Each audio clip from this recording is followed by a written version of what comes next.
Celebrate this Diwali with Indian Princess. Shop your favorite styles and get induction stove free. Visit your nearest store today. மதுரையை பொறுத்தவரை தற்போது வரை கனமழை பெய்து வருகிறது. அங்கு என்ன மாதிரியான சூழல் இருக்கிறது? வணிகர்கள், விவசாயிகள் பாதிக்கப்பட்டிருக்கிறார்களா? வடகிழக்கு பருவமழை தீவிரமடைந்திருக்கக்கூடிய நிலையில் மதுரையிலும் கூட காலை முதலே அங்கு மழை பெய்து வருகிறது. காட்சிகளில் பார்க்கிறோம். கீழவாசல், சிம்மக்கல், செல்லூர் உள்ளிட்ட பல்வேறு பகுதிகளில் தொடர்ச்சியாக மழை பெய்து வருகிறது. சில இடங்களில் விட்டு விட்டு மழை பெய்து வருவதால் மக்களின் இயல்பு வாழ்க்கை பாதிக்கப்பட்டிருக்கிறது. அதனையும் பார்க்கிறோம். சாலைகளில் மழைநீர் தேங்கியிருப்பதால் வாகனங்கள் ஊர்ந்து செல்லக்கூடிய அந்த காட்சிகளையும் கூட நாம் பார்க்கிறோம். தமிழகத்தில் வடகிழக்கு பருவமழை தீவிரமடைந்திருக்கக்கூடிய நிலையில் பல்வேறு இடங்களில் மழை பெய்து வருகிறது. தற்போது நாம் பார்த்துக் கொண்டிருப்பது மதுரையினுடைய காட்சிகளை பார்த்துக் கொண்டிருக்கிறோம். இது தொடர்பான விவரங்களை வழங்குவதற்காக செய்தியாளர் மணிகண்ட பிரபு இணைந்திருக்கிறார். மணிகண்ட பிரபு, விரிவான விவரம்.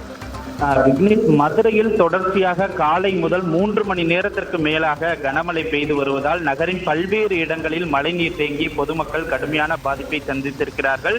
வடகிழக்கு பருவமழை தீவிரமடங்கிய தொடங்கிய நிலையில் மதுரை மாநகரத்தின் பல்வேறு பகுதிகளில் அதிகாலை முதல் தொடர்ந்து பரவலான மழை பெய்து வருகிறது. குறிப்பாக மதுரை மாநகர் பகுதியை எடுத்துக்கொண்டோமானால் தெப்பக்குளம், அண்ணா நகர், சிம்மக்கல், 4 மாசி வீதிகள், ஆரப்பாளையம், மாட்டுத்தாவணி இப்படி நகரின் முக்கிய பகுதிகள் முழுவதிலும் அதிகாலை முதல் தற்போது பரவலான மழை பெய்து வருகிறது.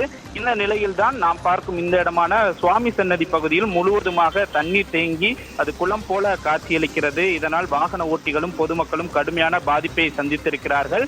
மதுரை மாவட்டத்தில் நேற்று காலை 6 மணி முதல் இன்று காலை வரை 12 சென்டிமீட்டர் அளவிற்கு மழை பெய்திருக்கிறது. குறிப்பாக மதுரை வடக்கு, வாடிப்பட்டி, மேலூர் மற்றும் சித்தம்பட்டி உள்ளிட்ட பகுதிகளில் 4 சென்டிமீட்டர் அளவுக்கும் மேல் மழை பெய்திருப்பதால் அங்கு விவசாயிகள் இருப்பதால் கடுமையான பாதிப்புகளை சந்தித்திருக்கிறார்கள். குறிப்பாக மதுரை மாவட்டத்தில் பேரிடர் மேலாண்மை துறை முடுக்கிவிடப்பட்டிருக்கிறது. அதே போல வருவாய்த்துறை அதிகாரிகளும் மதுரை மாநகராட்சி நிர்வாகமும் மழை பாதிப்புகளை உடனுக்குடையாக சரி செய்வதற்கான ஏற்பாடுகளை செய்ய சொல்லி மதுரை மாவட்ட ஆட்சியர் பிரவீன்குமார் உத்தரவிட்டிருக்கிறார்.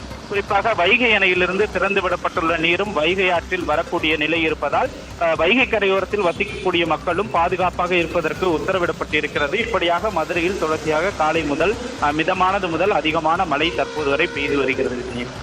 அடுத்தடுத்த விவரங்களுக்கு மீண்டும் தொடர்பு கொள்கிறோம். தற்போதைய விவரங்களுக்கு நன்றி மணிகண்ட பிரபு. Celebrate this Diwali with Indian Princess. Shop your favorite styles and get induction stove free. Visit your nearest store today.